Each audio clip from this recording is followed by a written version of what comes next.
Timnas Indonesia terus berkembang pesat, dan hal ini tidak luput dari perhatian rival di Asia Tenggara, terutama Vietnam. Fans Vietnam sering memberikan komentar beragam, ada yang mengakui kehebatan skuad Garuda, tapi tak sedikit juga yang meremehkan atau bahkan menyindir. Persaingan antara Indonesia dan Vietnam di lapangan kini berlanjut ke media sosial. Apakah komentar mereka sekadar rivalitas biasa, atau ada rasa khawatir melihat perkembangan timnas kita? Mari kita lihat bagaimana fans Vietnam menanggapi performa timnas Indonesia. Hal ini menunjukkan bahwa realitas sepak bola Asia Tenggara masih lemah, baik dari segi fisik maupun dari kualitas permainan, sehingga sulit bersaing dengan tim-tim Asia Barat dan Asia Timur, apalagi bermimpi ke Piala Dunia. Kondisi fisik dan daya tahan yang lemah sudah menjadi masalah klasik yang sulit untuk diperbaiki. Paling hebat pun hanya dapat tiket terakhir ke Piala Dunia, lalu pulang dengan 0 poin di tangan. Patrick Kluivert juga akan dipecat setelah Shin Tae-yong.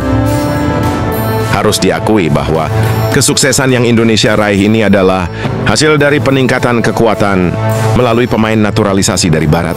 Jelas bahwa para pemain naturalisasi memberikan dampak besar bagi tim nasional mereka.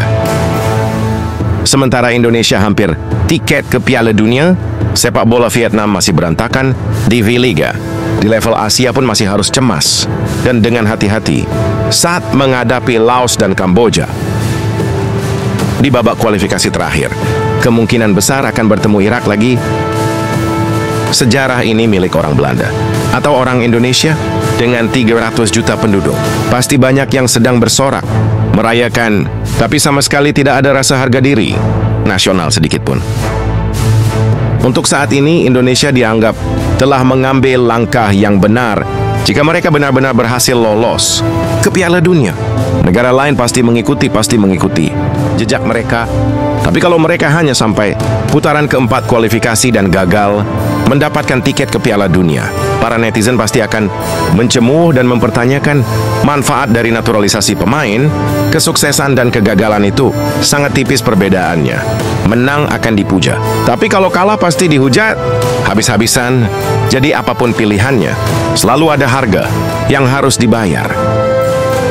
Sialan nih para wartawan, Indonesia masih punya 2 pertandingan lagi, dan baru peringkat 4, tiket langsung sudah diambil oleh Jepang. Sudah pasti dapat tiket playoff. Ke babak berikutnya belum, kok sudah ngomongin lolos ke Piala Dunia?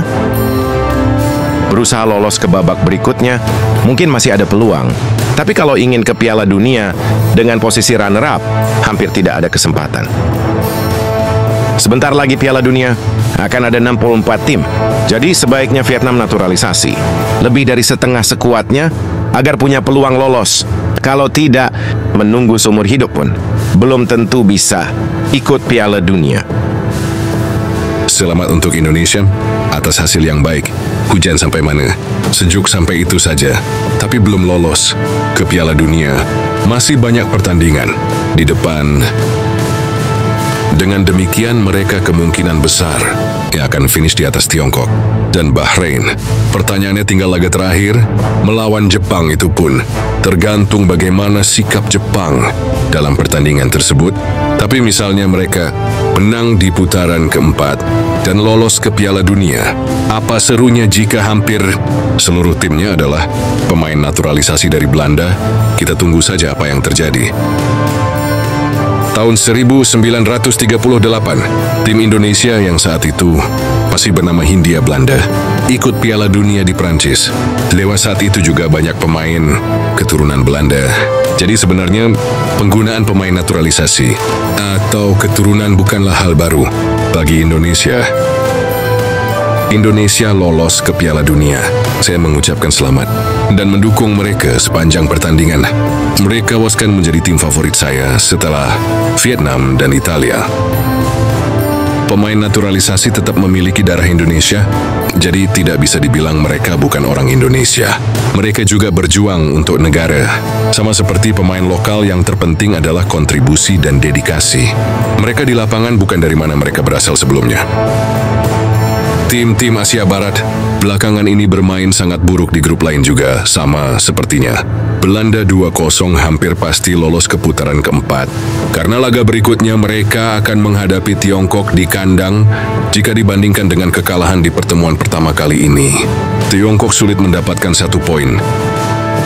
Indonesia masih kurang pengalaman. Masuk babak keempat, kualifikasi pun belum tentu bisa menang. Kalian terus saja ngomongin soal Belanda ini beranda itu, tapi Vietnam juga tidak ada bedanya. Naturalisasi 1 pemain tanpa darah Vietnam atau 11 pemain tanpa darah Vietnam pada dasarnya tetap sama saja.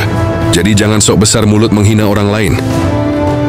Dukung Indonesia lolos ke babak terakhir kualifikasi Piala Dunia 2026 setidaknya dengan kebijakan mereka saat ini. Mereka benar-benar berusaha mencapai target.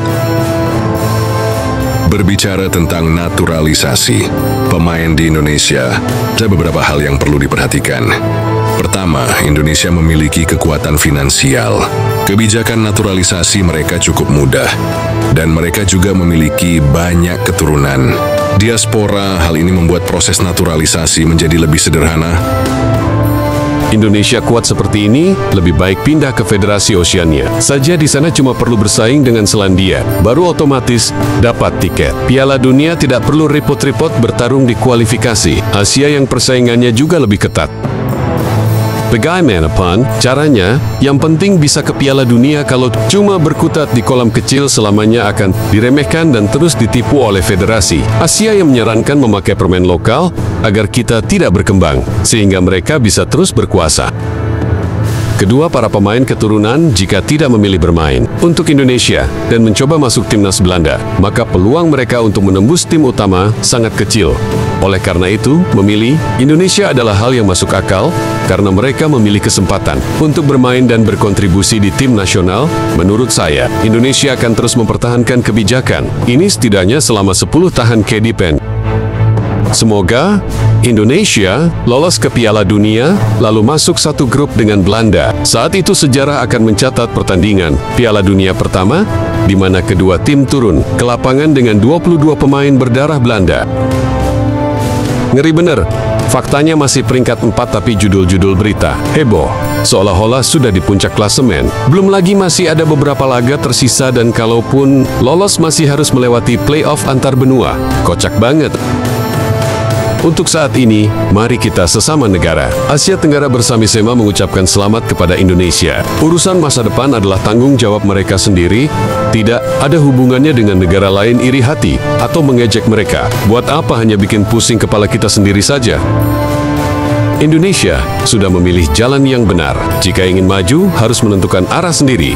Jangan mendengar musuh yang hanya memberi sedikit bantuan, tetapi malah membuat timnas kita tak bermain di kualifikasi melawan Laos atau Nepal. Sementara Malaysia masih di level itu, Indonesia sudah bersaing di kualifikasi Piala Dunia. Melihat perbedaannya saja sudah membosankan.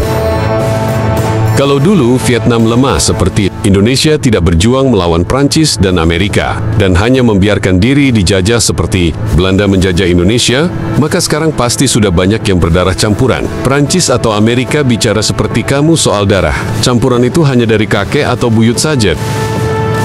Indonesia punya ambisi, jadi mereka memanfaatkan segala yang mereka miliki. Sementara itu, Vietnam tidak mau mencari pemain berdarah. Vietnam di luar negeri, bahkan jika mengabaikan Vietki di Prancis, Australia, Amerika Serikat atau Kanada, tetap masih banyak talenta berkat yang bisa ditemukan. Itulah berbagai komentar fans Vietnam tentang timnas Indonesia. Terlepas dari pujian maupun kritik, satu hal yang pasti, timnas kita terus berkembang dan semakin diperhitungkan di Asia Tenggara. Rivalitas di lapangan memang panas, tapi yang terpenting, kita tetap mendukung Garuda dengan semangat dan sportivitas. Jadi, menurut kalian, apakah komentar fans Vietnam ini ada benarnya atau cuma gengsi belaka?